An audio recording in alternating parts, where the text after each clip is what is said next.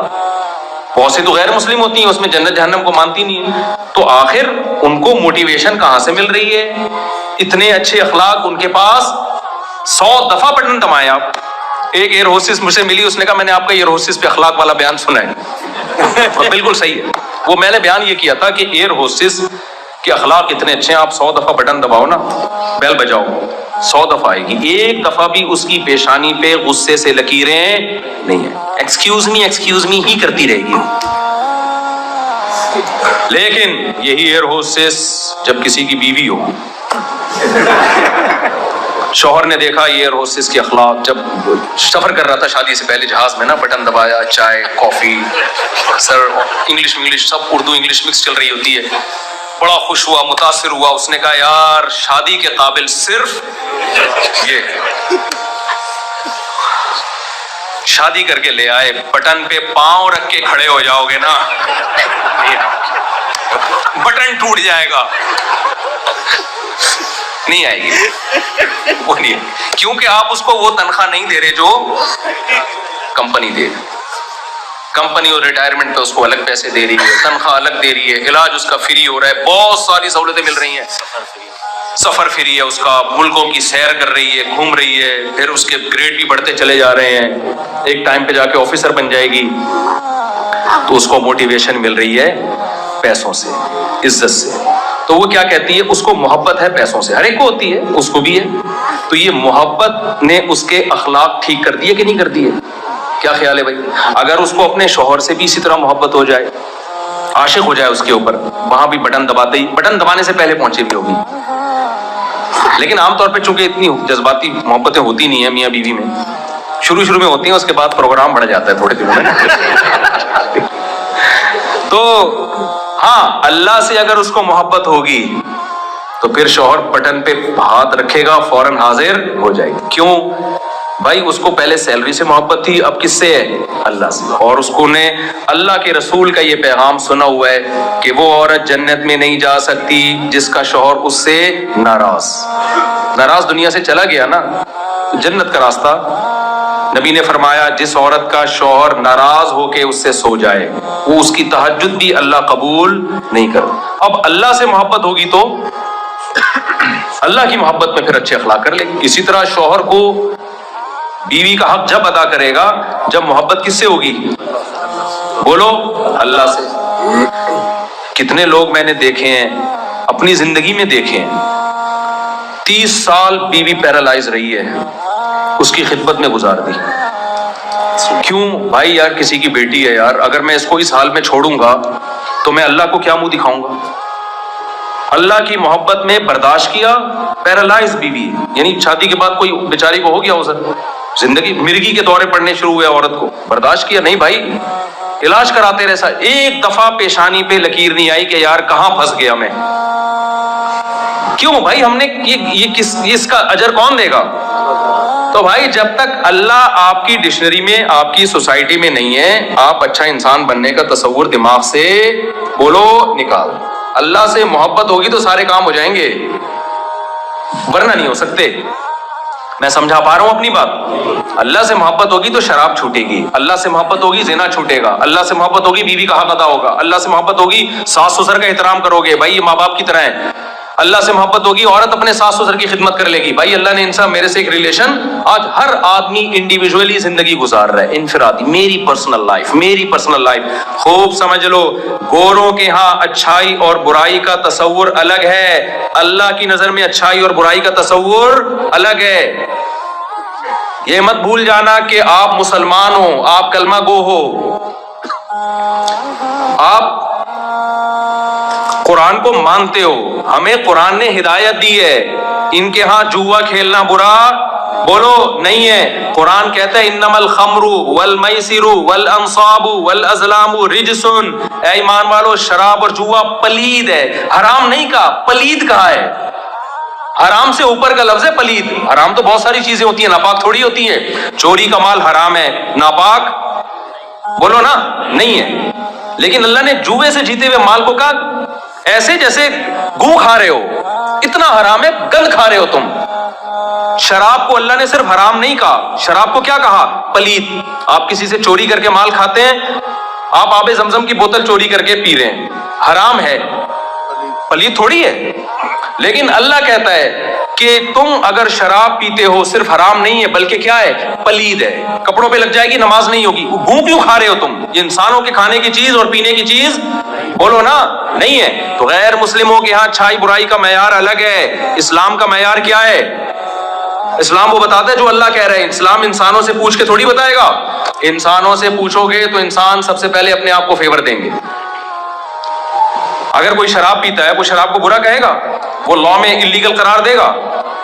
بھائی وہ ہمارے یہاں ہوا تھا نا کہ وہ افغانستان میں 1996 میں کوئی جو افغانستان کے سربراہ نے اعلان کیا کہ چور کا ہاتھ کاٹا جائے گا نا، جوش میں آ کے ہمارے وزیر اعظم نے بھی اعلان کر دیا ہم بھی چور کا ہاتھ کاٹیں گے. اگلے دن انہی کی ہاتھ کی کٹی ہوئی تصویریں آ رہی ہیں کہ بھئی یہ پاکستان میں یہ قانون نافذ ہو گیا، چور کا ہاتھ کٹے گا. جنہوں نے قانون بنایا سب سے پہلے ان کے ہاتھ کارٹون آ گئے نا کٹے ہوئے. ظاہر ہے بھائی نہیں بنائیں گے. وہ کیوں نہیں بنائیں گے؟ بہت سو پہ کیس ہوگا، وہ خود کٹ کٹا کے قیمہ بن جائے گا. بھائی ان کا اتنی چیزیں کٹیں گی ان کی، کیس بہت بڑے بڑے ہیں. انسان جب قانون سازی کرتا ہے سب سے پہلے اپنے آپ کو فیور کرتا ہے. اللہ جب کرتا ہے تو سارے انسانوں کو ایک نظر سے دیکھتا ہے، کیونکہ اللہ سے کسی کا کوئی مفاد نہیں ہے. اس لیے حدود آرڈیننس جو ضیاء الحق کے دور میں نافذ کیے گئے، اس میں علماء نے کہا کہ یہ سزائیں جب نافذ ہوں گی اس میں گورنمنٹ کو معاف کرنے کا اختیار نہیں ہوگا. کیوں؟ حد ہے جیسے چور کا ہاتھ کاٹنا. نبی صلی اللہ علیہ وسلم کے پاس ایک سفارش آئی کہ فلاں نے چوری کی ہے، تو زید ابن حارثہ جو نبی کے بڑے چہیتے ہیں، منہ بولے بیٹے ہیں، تو یہ سفارش کر دیں. انہوں نے جا کے سفارش کی. آپ نے فرمایا اگر میری بیٹی فاطمہ بھی چوری کرتی تو میں اس کا ہاتھ بھی کاٹتا، کیونکہ قانون کو تبدیل کرنے کا رائٹ میرے پاس نہیں ہے. یہ اسمبلی میں پاس ہوا ہوا قانون نہیں ہے، یہ آسمان سے نازل کردہ قانون ہے. تو بھائی ہمارے پاس جو قانون ہے وہ آسمان سے نازل کردہ ہے، اس میں جوا پلید عمل ہے، حرام ہے. آج سے عزم کرو ہم جوئے کے قریب انشاءاللہ نہیں جائیں گے. اس میں شراب صرف حرام نہیں ہے بلکہ پلید اور بولو ناپاک ہے. عزم کرو آج سے، کوئی اگر پی چکا ہے توبہ کرے. دیکھو نشے کی چیز جیسے کرتے رہنے سے عادی ہو جاتا ہے، چھوڑتے رہنے سے چھوڑنے کا عادی ہو جاتا ہے. ہمارے ایک دوست سعودی عرب میں ملے، انڈیا کے ہیں وہ، انہوں نے بتایا کہ میں بہت خطرناک نشے کا عادی ہو گیا تھا. کیسے چھوڑا؟ کہتے میں نے 6 مہینے کے لیے کنڈی لگا کے تالا لگا کے اپنے آپ کو گھر میں بند کر لیا. مر جاؤں گا میرا جنازہ اٹھے گا میں یہاں سے باہر نہیں، ان دوستوں میں نہیں بیٹھوں گا جنہوں نے مجھے نشے کی عادت ڈالی. کہہ رہے 3 مہینے تک تڑپتا رہا ہوں میں، جمعہ بھی نہیں پڑھنے جاتا تھا. کہہ رہے مجبوری تھی، کیونکہ میں جمعہ پڑھنے جاؤں گا میرا کوئی پرانا دوست مل جائے گا، پھر نشہ یاد آئے گا نا اسے دیکھ کے. کہتے ہیں کہ جو لوگ یہ کہتے ہیں نا کہ نشہ نہیں چھوٹتا، جھوٹ بولتے ہیں، وہ چھوڑنا چاہتے نہیں ہیں.